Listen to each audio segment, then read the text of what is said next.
அன்பார்ந்த முருகர் சொந்தங்களுக்கு வணக்கம். உலகெங்கும் வாழும் முருகர் சொந்தங்களுக்கு இனிய தைப்பொங்கல் திருநாள் நல்வாழ்த்துக்கள். எங்கே இருக்கோன்னு பார்த்தீங்கன்னா, தெய்வ குழந்தைகளோட தைப்பொங்கல் கொண்டாடுறதுக்கு அவங்க இடத்துல இருக்கோம். தைப்பூசம் விரதம் ஆரம்பித்து கிட்டத்தட்ட இன்றைக்கி 32வது நாள். உண்மையிலே இந்த 32 நாளுமே நிறைய முருக பக்தர்களுக்கு பலவிதமான சோதனைகள், பலவிதமான கேள்விகள், பலவிதமான குழப்பங்கள் எல்லாமே வந்திருக்கும். ஸோ அதில் ஒரு முக்கியமான குழப்பம் என்னென்னா, இந்த மாலை அணிவதை பற்றி நிறைய பேர் கிட்டத்தட்ட ஒரு 1000 மெசேஜ் இருக்குன்னா, அந்த 1000 மெசேஜில் 900 மெசேஜ் இந்த மாலை அணிவது சம்மந்தமான கேள்வி தான். குறிப்பாக பெண்கள் தான் நிறைய கேட்டிருந்தாங்க. சார், இந்த காணொலியில் ஒருத்தர் சொல்லியிருக்காரு மாலை போடக்கூடாதுன்னு சொல்லியிருக்காரு, மாலை போட்டால் அப்படி பிரச்சனை வரும்னு சொல்லியிருக்காரு. இன்னொரு காணொலியில் மாலை போடலாம் தப்பு இல்லைன்னு இருக்காங்க. இது ஒரு பெரிய கேள்வியாகவும் பெரிய குழப்பாகவும் முருக சொந்தங்கள் எனக்கு நிறைய பேர் கேட்டிருந்தீங்க. நான் ஒரு விஷயத்தை பதிவு பண்ணுறேன். பக்தி நிலை 2 நிலை இருக்குது. ஒன்று அறிவது, இன்னொன்று உணர்வது. அறிவது அப்படின்னா, இப்போ நான் முருகரை பற்றி பேசுறதுக்கு முன்னாடி நான் கோயிலுக்கு போகிறதா இருக்கட்டும், முருகரை பற்றி பேசுகிறதா இருக்கட்டும், முருகர் பற்றி எங்கேயாவது ஒரு இடத்துல சொல்கிறேன், இல்லை முருகர் கோயிலுக்கு போய் வேண்டது எல்லாமே நான் பக்தியை அறிவது நிலையில் இருந்தேன். அது எனக்கு நல்லாவே தெரியுது. அறிவதுக்கும் உணர்வதுக்கும் உள்ள வித்தியாசம் என்னென்னா இதுதான். ஏன்னா நான் சொல்கிறப்போ அது கண்டிப்பாக உங்களுக்கு அந்த விஷயம் புரியும். அந்த அறிகின்ற நிலையில் நம்ம இருக்கிற வரைக்கும் தான் இந்த மாலை இது எல்லாமே.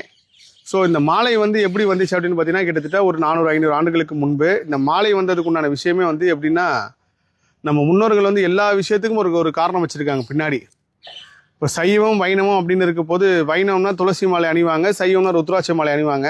இந்த மாலை அந்த பண்பாடு எப்படி வந்துச்சுன்னா, இப்போ ஒரு 100 பேர் இருக்காங்க அப்படின்னா, அதில் ஒருத்தர் மாலை போட்டிருந்தாலும் அவர் சுத்தமாக இருக்கணும். அவருக்கு அந்த தீட்டு சம்மந்தமான விஷயமாவோ இல்லை ஒரு அசௌகரியமான ஒரு சூழ்நிலை இருக்கக்கூடாது. அதுக்கு அவர் அடையாளம் காணப்படுறதுக்காக போடப்பட்டதான் இந்த மாலையே. அதெல்லாம் அன்றைக்கி நம்ம சைவ சிவனடியார்கள் எல்லாருமே ருத்ராட்ச மாலை அணிஞ்சிருந்தாங்க. இந்த பக்கம் வைணவர்கள் எல்லாருமே பெருமாளுக்கு உண்டான துளசி மாலை அணிஞ்சிருந்தாங்க.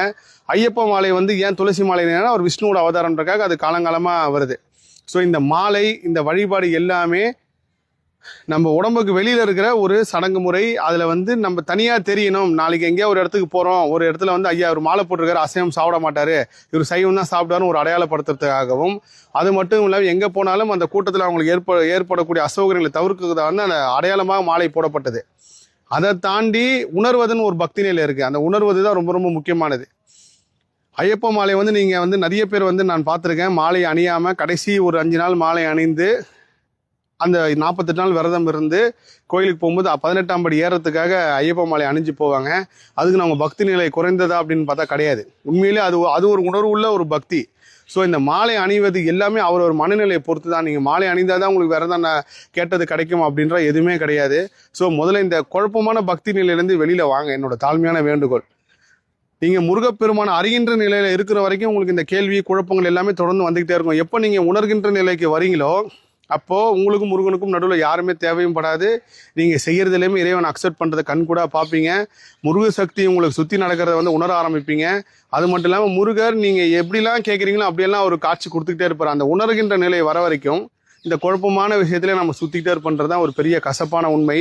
அதனால் நான் மாலை போடலாமா, மாலை போடலையா, என் மாலை அறுந்துருச்சு, மாலையில் இருக்கிற டாலர் கீழே விழுந்துருச்சு, நான் தெரியாதனமாக முட்டை சாப்பிட்டேன், தெரியாதனமாக கேக் சாப்பிட்டேன், அதில் ஒரு இதாகிடுமா, என் விரதம் அப்படி ஆகிடுமா அப்படின்னு எந்த குழப்பமும் இருக்காதீங்க.